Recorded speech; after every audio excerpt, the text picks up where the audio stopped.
அஸ்ஸலாமு அலைக்கும் வரஹ்மத்துல்லாஹ். கணியத்திற்குரிய பெரியவர்களே, அல்லாஹ்வுடைய கிருபையினால் இன்று 26வது தராவிகை நாம் தொழுது விட்டிருக்கிறோம். அல்ஹம்துலில்லாஹ்.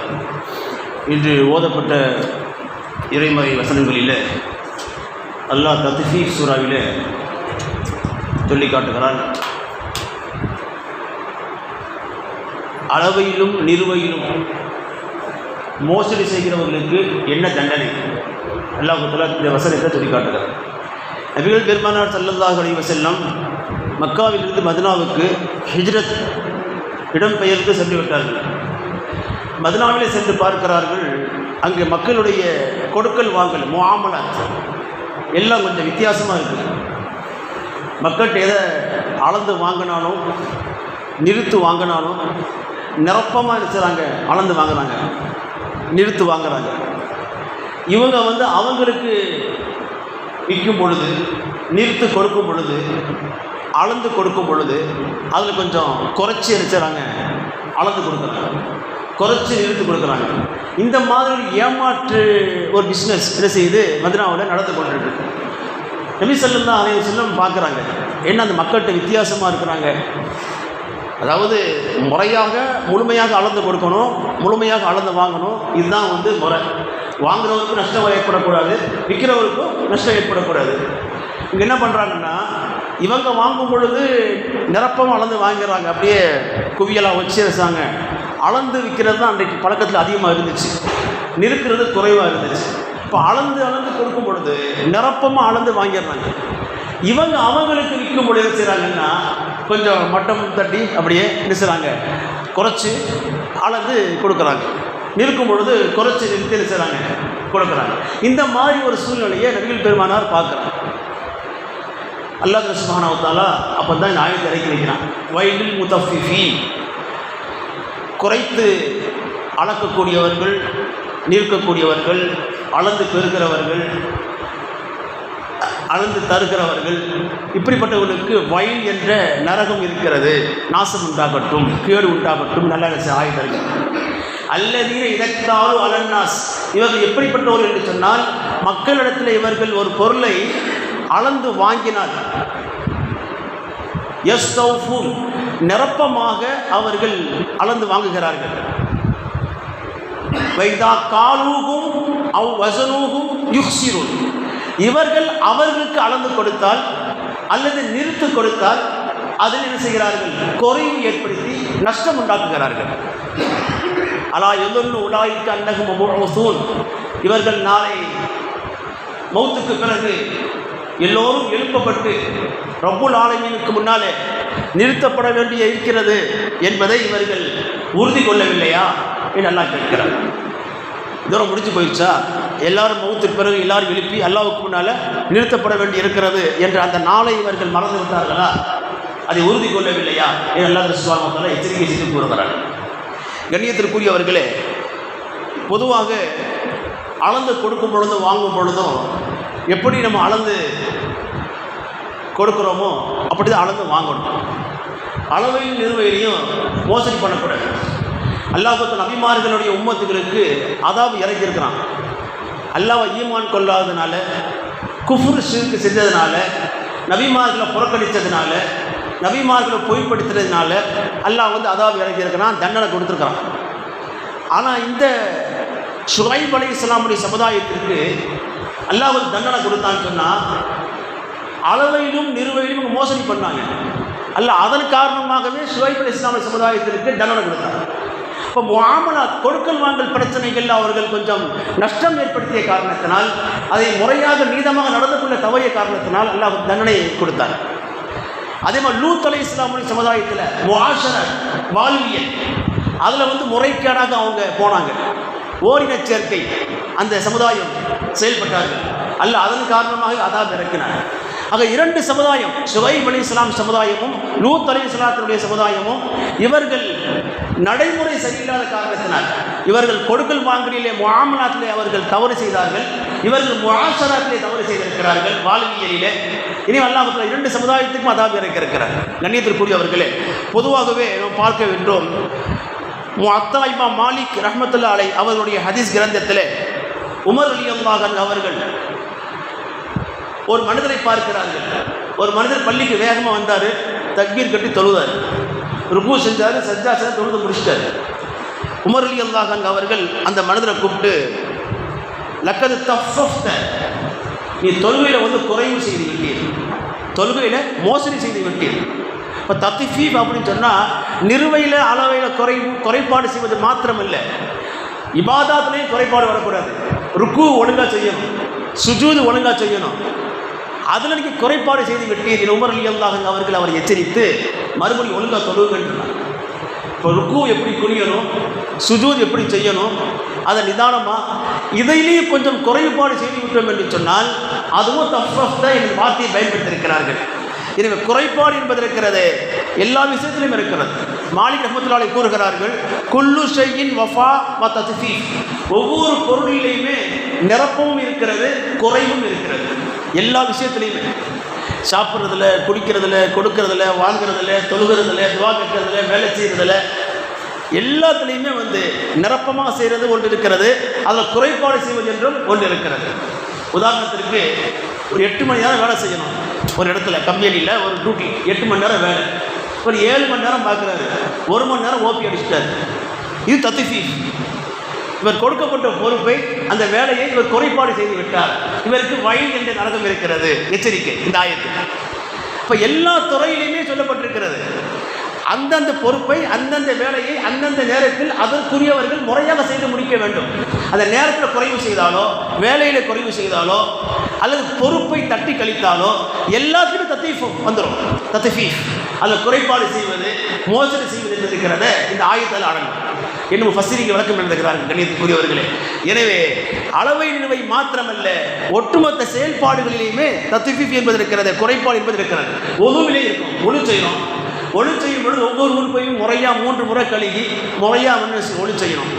அதில் கொஞ்சம் குறைபாடாக ஒழு செஞ்சோம், பாதி கழுகி பாதி கழுகாமல், ஒரு தடவை கழுகி சரியாக முடிச்சிருந்தாமல், வாய்க்கு பிடிக்காமல், சரியாக மசகு கால் சரியாக தேய்ச்சி கழுகாமல், விரல்கள்லாம் கோதி கழுகாமல் கொஞ்சம் குறையாக ஒழு செஞ்சாச்சுன்னா அங்கேயும் தத்ஃபீஃப் வந்துடும், குறைபாடு செய்து விட்டார்.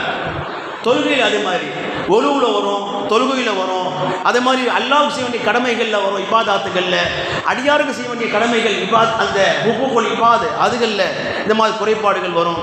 ஆக அது எல்லா விஷயங்கள்லையுமே இருக்கிறது தத்ஃபீஃப் என்பது இருக்கிறத வந்துடும். வயலுல் முத்தஃபிஃபீன் என்ற சூறாவில் குறைவு செய்யக்கூடியவர்களுக்கு, குறைவாக அளக்கக்கூடியவர்களுக்கு வயல் கேடு உண்டாகட்டும் என்று அல்லாஹ் சொல்லியிருக்கிறார்கள். இது எல்லா வகையிலையுமே அடங்கும் என்பதை முஃபஸ்ஸிரீன்கள் சொல்லுகிறார்கள். இப்னு அப்பாஸ் ரலியல்லாஹு அன்ஹு அவர்கள் ஒரு ஹதீஸ் அறிவிக்கிறார்கள், நபிகள் பெருமானார் ஸல்லல்லாஹு அலைஹி வஸல்லம் சொன்னார்கள், ஹம்சுன் பி ஹம்ஸின், 5 காரியத்தை நீங்கள் செய்தால் அல்லாஹ் 5 தண்டனையை தருகிறார். நீங்கள் 5 காரியம் செஞ்சீங்கன்னா அல்லாஹ் 5 விதமான தண்டனை தருகிறார். 1வது வாக்குறுதி, ஒப்பந்தத்தை முறித்தால் அல்லாஹ் எதிரியை சாட்டுகிறான். நீங்கள் ஒப்பந்தத்தை முறிச்சிட்டீங்கன்னு சொன்னால் அல்லாஹ் அதுக்கு என்ன தர்றான் தண்டனை? எதிரியை உங்கள் மீது சாட்டி விடுகிறான். அந்த எதிரி உங்கள் மீது வெற்றி கொள்வார், நீங்கள் தோற்று போவீங்க. அப்போ ஒப்பந்தத்தை முறிக்கிறார், செஞ்ச ஒப்பந்தம் நிறைவேற்றணும். 1. 2வது அல்லாஹ்வுடைய சட்ட விதிமுறைகளை படி தீர்ப்பு கொடுக்கணும். எந்த விஷயமா இருந்தாலும் குர்ஆன் என்ன சொல்லுது, ஹதீஸ் என்ன சொல்லுது, ரசூலுல்லாஹ் என்ன சொன்னாங்க, அல்லாஹ் என்ன சொல்லியிருக்கிறார், அந்த குர்ஆன் ஹதீஸ் இதுதான் ஷரிய சட்டம், கானூன், விதிமுறை. இந்த குர்ஆன் ஹதீஸ் அல்லாஹ் சொன்ன விதிமுறை பிரகாரம் எந்த விஷயமாக இருந்தாலும் தீர்ப்பு கொடுக்கணும், ஃபைசலா, அதுதான் தீர்ப்பு.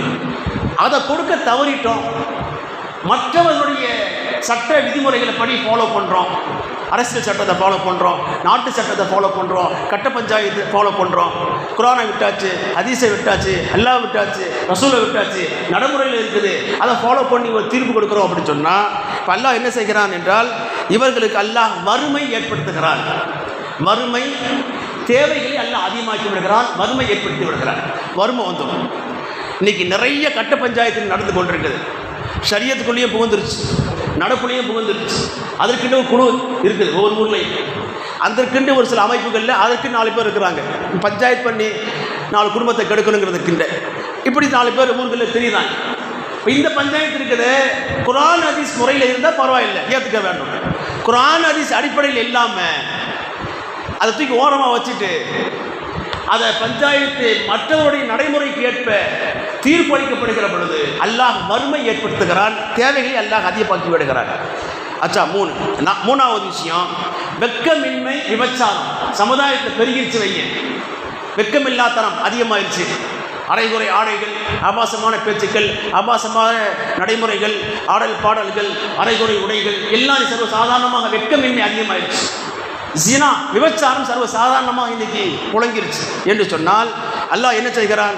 தாகூன், காலரா என்ற நோய் அல்லாஹ் ஏற்படுத்தி விடுகிறான். அது மாத்திரமல்ல, மற்ற பலவிதமான நோய்கள், புது புது நோய் அல்லாஹ் ஏற்படுத்தி விடுகிறார். கொரோனா வரும், பிறகு வேறு ஏதாவது நோய் வரும், இப்படி புது புது வியாதி அல்லாஹ் ஏற்படுத்தி விடுகிறார். இன்றைக்கி வர்ற வியாதியெல்லாம் பார்த்தீங்கன்னா கொஞ்சம் நஞ்சம் கிடையாது. ஒருத்தருக்கு ஒரு வியாதி வருதுன்னா அதுக்கு ட்ரீட்மெண்ட்டுக்கு வந்து 10 லட்சம் ஆகுங்கிறார் சாதாரணமாக. ஒருத்தர் 20 லட்சம் ஆகுங்கிறார், ஒருத்தர் 50 லட்சங்கிறார். ஒருத்தர் பார்த்த வாட்ஸ்அப்பில் 70 லட்ச ரூபா வேணுமா அவருடைய மருத்துவ செலவுக்கு, அவ்வளோ பெரிய ஒரு வியாதி இருக்குதுங்கிறார். யோசிக்கவே இல்லை. மாத்திரை வாங்கி சாப்பிட்டு போன காலம்லாம் இருக்குது. நாட்டு மருந்து, கிளவி வைத்தியம் இல்லையா, அதெல்லாம் வந்து வீட்டு வைத்தியம்னா வச்சு தட்டி சில கசாயம் குடித்த காலம்லாம் இருந்துச்சு, எந்த செலவும் இல்லாமல். இன்றைக்கி என்ன ஆகி போச்சுங்க? புது புது வியாதிகள், நவீன வியாதிகள் ஏற்படுவதற்கு என்ன காரணம் என்று சொன்னால் விபச்சாரம் பரவலாக்கப்பட்டு இருக்கிறது. அரசாங்கமே அங்கீகாரம் கொடுக்கிறது, அதற்கு முழு அதிகாரம் கொடுக்கிறது. ஷரியத் சட்டம், மார்க்கத்தை ஏற்றவர்கள், மூமின்கள், முஸ்லீம்கள் ஷரியத்தை பார்க்கணும், அல்லாஹ்வுக்கு அஞ்சணும், ஆகிரத்துடைய பயம் இருக்க வேண்டும் அல்லவா? இவர்களும் என்ன செய்கிறார்கள்? சாதாரணமான முறையில் அந்த மாதிரி சிலர் அந்த மாதிரி வழித்தவை போகிற காரணத்தினால் என்ன ஆகிவிடுகிறது? அல்லாஹ் கால்ரா புது புது வியாதி ஏற்படுத்தி விடுகிறான். அச்சா நாலாவது, நிறுவையிலும் அளவையிலும் குறைவு செய்தால், நிறுவையில் அளவையில் குறைபாடு செய்தால் அல்லாஹ் என்ன செய்கிறான்? பஞ்சத்தை ஏற்படுத்தி விடுகிறான். பஞ்சம் ஏற்படுத்தும். பஞ்சம் இன்றைக்கி நிறுவ அளவையில் சாதாரணமாக அரசாங்கமே செய்யுது. ரேஷன் கடையில் போய் அரிசி வாங்கினோம்னா, சக்கரை வாங்கினோம்னு சொன்னால் என்னாங்க, 1 கிலோவுக்கு 100 கிராம் 200 கிராம் கம்மியாக தெரியுது. பாமாயில் வாங்கினா, எண்ணெய் வாங்கினா அதில் ஒரு லிட்டருக்கு 200 மில்லிகிராம் என்ன இருக்குங்க காணா போகுது. எல்லாமே வித்தியாசமாக இருக்குது. அந்த அளக்கிற உலக்கையே பார்த்தீங்கன்னா கீழே அடித்து நச்சு ஒரு உடச்சி வச்சுருப்பாங்க. அது மாதிரி மட்டும் இல்லை, இது இருக்குல்ல, அந்த நிற்கிற அந்த அளவை, அந்த படிக்கல் அதை கீழே போட்டு தேய்ச்சி என்ன செய்வாங்க, அதை வந்து கொஞ்சம் வச்சுருப்பாங்க. இப்போ எல்லாம் போல டெக்னிக் எப்படி ஏமாத்துறது, அதுக்கு தனியாக அதுக்குன்னு கொஞ்சம் படிப்பாங்க போல தெரியுது. அது பல விதத்தில் அதை எப்படி ஏமாத்துறது, எப்படி வந்து மோசடி பண்ணுறது, என்ன ஏற்படுது அதனால சொன்னால் பஞ்சம் அல்லாஹ் ஏற்படுத்தி விடுகிறார். பஞ்சம் வந்து அஞ்சாவது விஷயம் என்னவென்று சொன்னால், ஜக்காத் கொடுக்கவில்லை என்று சொன்னால், ஜக்காத் நிறைவேற்றவில்லை என்று சொன்னால், இந்த உம்மத்திலே ஜக்காத் கொடுக்கவில்லை என்று சொன்னால் அல்லாஹு தஆலா மழையை நிறுத்தி விடுகிறான். மழை பெய்யாது. மழை உரிய காலத்தில் மழை பெய்யாது, பெய்ய வேண்டிய நேரத்தில் மழை பெய்யாது. அப்படியே பெஞ்சாலும் அளவுக்கு அதிகமாக பெஞ்சிடும். அது பார்த்தா வெள்ளம் பெருக்கெடுத்து ஓடி இல்லை நாசமாக்கிட்டு போயிடும். ஒன்று மழையே பெய்யாது, அதை பெஞ்சால் அது மிகப்பெரிய விளைவு ஏற்படுத்திட்டு போயிடும். இது எதனால் ஏற்படுதுன்னா ஜக்காத் கொடுக்க தவறினால் ஏற்படுகிறது. அப்போ இந்த 5 காரியங்கள் இந்த சமுதாயம் செய்கிற பொழுது அல்லாஹ் 5 விதமான தண்டனை தருகிறான் என்பதாக நபிகள் பெருமானார் ஸல்லல்லாஹு அலைஹி வஸல்லம் சொல்லியிருக்கிறார்கள். கண்ணியத்திற்குரியவர்களே, இன்னொரு ஹதீஸில் வருகிறது, வட்டி கொடுக்கிறது வாங்கிறது, வட்டியினுடைய பழக்க வழக்கம் இருக்கிறது, நடைமுறை அதிகமாகிவிட்டது என்று சொன்னால் அல்லாஹ் சுப்ஹானஹு வ தஆலா மவுத்தை அதிகமாக்கி விடுகிறார். எங்கே வட்டி அதிகமாக காணப்படுகிறதோ அங்கே மவுத்து அதிகமாக நடக்கும். இன்னைக்கு உலகத்தில் அதிக மவுத்து நடக்குது. நிறைய விபத்துக்கள், நிறைய மவுத்துக்கள், நிறைய மரணங்கள் இன்னைக்கு நடக்குதுன்னு சொன்னால் அதுக்கு அடிப்படையான காரணம் வட்டி வந்து அதிகமாகிடுச்சு. இது ஒரு காரணம். ரெண்டாவது, நபிகள் பெருமானார் சொன்னார்கள், நிர்வை அளவையிலே குறைபாடு செய்கின்ற பொழுது அல்லாஹ் தஆலா ரிஸ்கை அல்லாஹ் துண்டித்து விடுகிறான். ரிஸ்க் உணவு தட்டுப்பாடு. உணவு தட்டுப்பாடுங்கிறது பல விதம் இருக்குது. ஒன்று தேவையான பொருள் கிடைக்காம போகிறது, இன்னொன்று அப்படியே கிடைச்சாலும் அளவுக்கு அதிகமான விலை ஏற்றம், விலை அதிகமாகிடும். திடீர்னு வெங்காயம் கூடிரும், வெங்காய விலை, திடீர்னு தக்காளி விலை கூடிரும், திடீர்னு குறைஞ்சிரும். ஒன்று கிடைக்காம போயிடும், அல்லது கிடைச்சாலும் விலைவாசி கூடிரும். இந்த மாதிரி அல்லாஹ் சுப்ஹானஹு வ தஆலா ஒரு சோதனை ஏற்படுத்தி விடுகிறார். அதே மாதிரி அடுத்தவருடைய உரிமையை வந்து அல்லாஹுடைய சட்ட விதிக்கு மாற்றமான முறைகளில் பிரச்சனைகளுக்கு தீர்வு கொடுக்கின்ற பொழுது அல்லாஹ் சுப்ஹானஹு வ தஆலா குர்ஆன் ஹதீஸ் அடிப்படையில் அல்லாமல் அதுக்கு முறை தவறி விஷயத்துக்கு தீர்ப்பு தருகின்ற பொழுது, அசத்தியத்திற்கு, பொய்க்கு, அநியாயத்திற்கு துணை போய் அதற்கு சாதகமாக தீர்ப்பு கொடுக்கின்ற பொழுது கொலை, அதிகமாகிவிடும், இங்கே பார்த்தாலும் குணம் நடக்கும் என்பதாக நபிகள் பெருமானார் ஸல்லல்லாஹு சொல்லி காண்பித்திருக்கிறார்கள். ஆக கணித்தக்கூடியவர்களே, ஆக இந்த சூறாவிலே தத்வீப் என்பது இருக்கிறது. எல்லா துறையிலையுமே மனிதனுடைய முஆமலா சம்பந்தப்பட்டது, இபாதா சம்பந்தப்பட்டது, ஆக பொதுவான முஆஷரா சம்பந்தப்பட்டது, எல்லாத்துலேயுமே கரெக்டாக எந்த அளவுக்கு எப்படி எந்த முறையில் செய்கிறோமோ அந்த முறையில் அப்படி செய்கின்ற பொழுது அது அல்லாஹ்விடத்தில் பழக்கத் பெறுகிறது. அதை தவறி செய்கின்ற பொழுது அல்லாஹ் எல்லாத்துலேயுமே என்ன செஞ்சிடறான், அதுக்குரிய பாதிப்புகளை, அதுக்குண்டான விளைவுகளை, அல்லாஹ் தண்டனைகளை ஏற்படுத்துவதாக நபிகள் பெருமானார் ஸல்லல்லாஹு சொல்லியிருக்கிறார்கள். அல்லாஹ் இந்த வசனங்களை அதைத்தான் எச்சரிக்கை செய்து காட்டுகிறான். வல்ல அல்லாஹ் அனைவரையும் பாதுகாப்பானாக. எல்லா விஷயத்திலும் அல்லாஹ் முறையாக அதை நபிகள் பெருமானார் சொல்லி தந்த அந்த ஒரு அடிப்படையிலே நம்முடைய செயல்பாடுகள் அமைத்துக் கொள்ள அல்லாஹ் அருள் புரிவானாக என்று துஆ செய்து கொண்டு முடித்துக் கொள்கிறேன். அஸ்ஸலாமு அலைக்கும் வரஹ்மத்துல்லாஹி வபரகாத்துஹு.